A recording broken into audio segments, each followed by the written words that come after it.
रफ्तार तेज हो गई है। ट्रंप की चालें फिर रहस्यमय बनी हुई हैं और व्हाइट हाउस का बयान कहता है कि अगला फैसला 2 हफ्ते बाद होगा। वहीं इजराइल का दावा है कि अमेरिका 48 घंटे में युद्ध में शामिल हो सकता है। तो क्या ट्रंप फिर वही कर रहे हैं जिसके लिए वो मशहूर हैं, डिप्लोमेटिक ड्रामा, दुनिया को सस्पेंस में रखना? ये रिपोर्ट देखिए।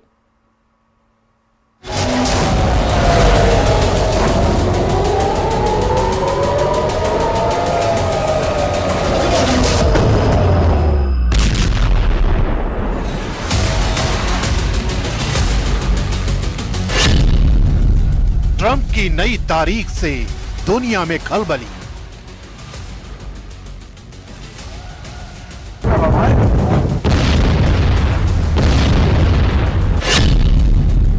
ईरान को 2 हफ्तों की मोहलत।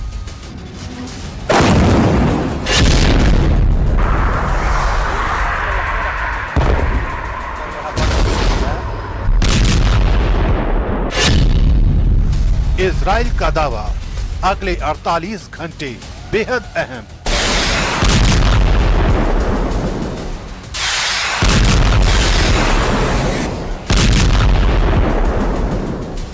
डोनाल्ड ट्रंप एक ऐसा नाम जो फैसलों से ज्यादा सस्पेंस के लिए जाना जाता है।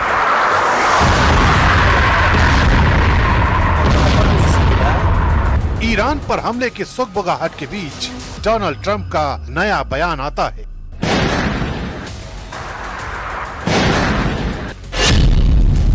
दो हफ्ते और इंतजार करेंगे, कूटनीति को मौका दें।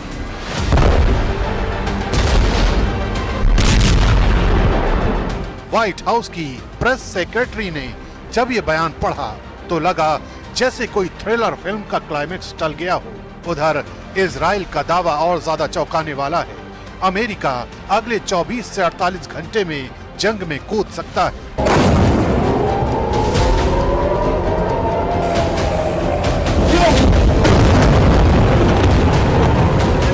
तो सवाल यह है कि क्या ये ट्रंप की रणनीति है, दुनिया को उबलते युद्ध के कगार पर लाकर खुद को फिर डील मेकर साबित करने की कोशिश।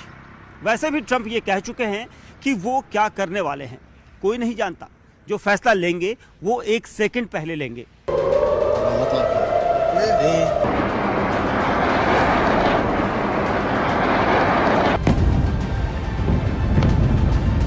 इजरायली अधिकारी की माने तो ट्रंप जल्द कोई बड़ा फैसला ले सकते हैं। अगले 48 घंटे बेहद अहम माने जा रहे हैं और इजराइल को अब भी उम्मीद है कि अमेरिका उनके साथ खड़ा है। लेकिन सबसे दिलचस्प लाइन वही है, हम दबाव नहीं बना रहे, फैसला व्हाइट हाउस को करना है। ये लाइन दिखाती है कि ट्रंप इस बार भी बैलेंसिंग गेम खेल रहे हैं। एक तरफ कूटनीति का झंडा, दूसरी तरफ सैन्य कार्रवाई की तलवार।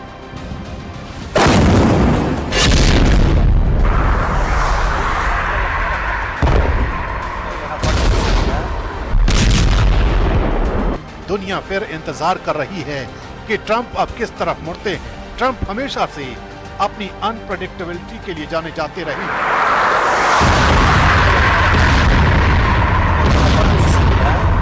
अफगानिस्तान हो या नॉर्थ कोरिया, उन्होंने हर संकट को एक पब्लिक थिएटर बना दिया। अब ईरान को लेकर भी वही स्क्रिप्ट दोहराई जा रही है। दुनिया के सामने एक असमंजस, क्या हमला होगा, कब होगा और क्या अमेरिका इजराइल के साथ खुले तौर पर युद्ध में कूदेगा?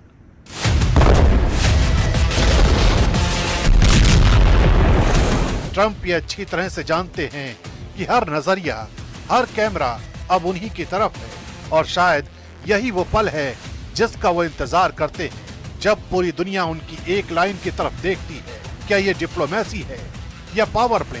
ये सवाल जितना ईरान के लिए भारी है उतना ही अमेरिका की छवि के लिए भी अहम, क्योंकि ट्रंप के हर फैसले में एक कहानी छिपी होती है और फिलहाल दुनिया उसी कहानी का अगला पन्ना पढ़ने का इंतजार कर रही है।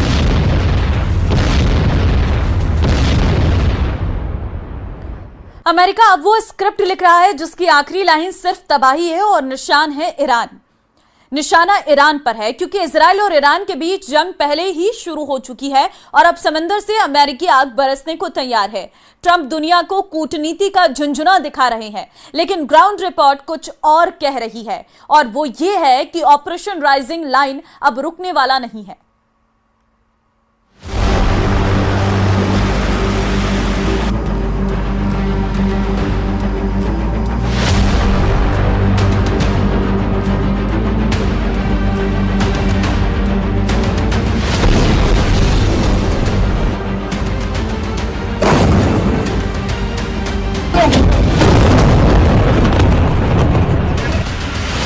समंदर के रास्ते ईरान को घेरने की तैयारी। अमेरिका के 3 सुपर कैरियर तैयार। ट्रंप की बहुत बड़ी प्लानिंग का पर्दाफाश। पश्चिम एशिया में इस वक्त बहुत बड़ा खतरा मंडरा रहा है। अमेरिका का सबसे खतरनाक वॉर प्लान, जो ये बता रहा है कि कैसे अमेरिका समंदर से, आसमान से और धरती के नीचे से हमला करेगा।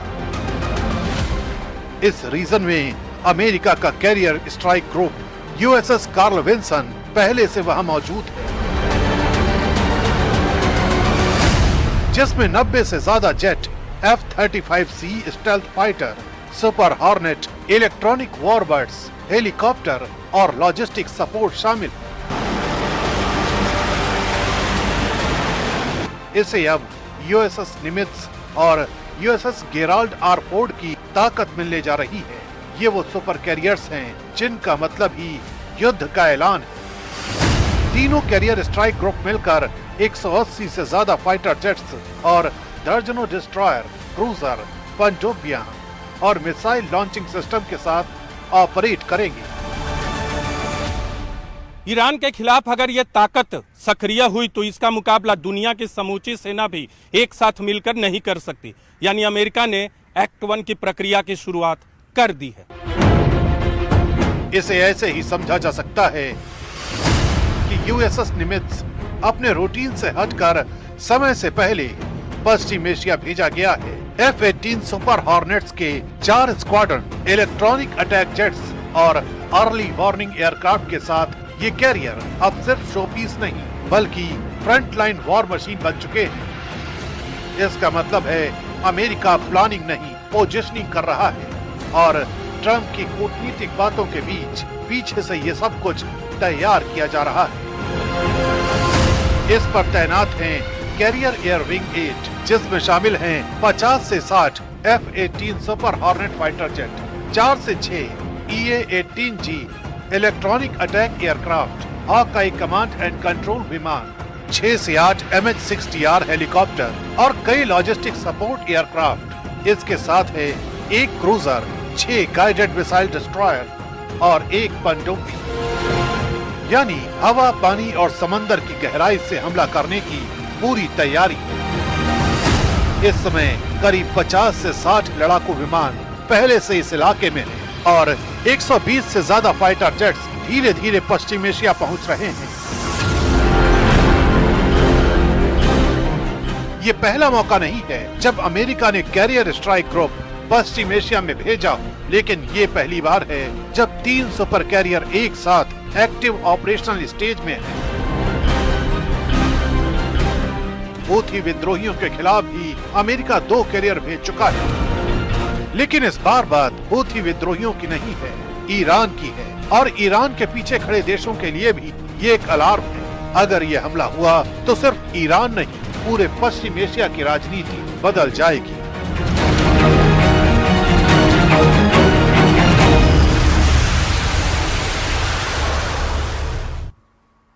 और चलिए अब बात कर लेते हैं बारिश की, क्योंकि मानसून ने बीते 2 दिनों में देश में एंट्री ले ली है और गुजरात, राजस्थान, यूपी, बिहार और झारखंड के कई जिलों में भारी बारिश की आशंका है। झारखंड के 5 जिलों में भारी बारिश का अलर्ट जारी किया गया है, तो बिहार और महाराष्ट्र में बरसाती नदियों भी उफान पर है। होने के चलते बाढ़ जैसे हालात बन गए हैं। पहाड़ों से लेकर मैदान तक भारी बारिश हो रही है।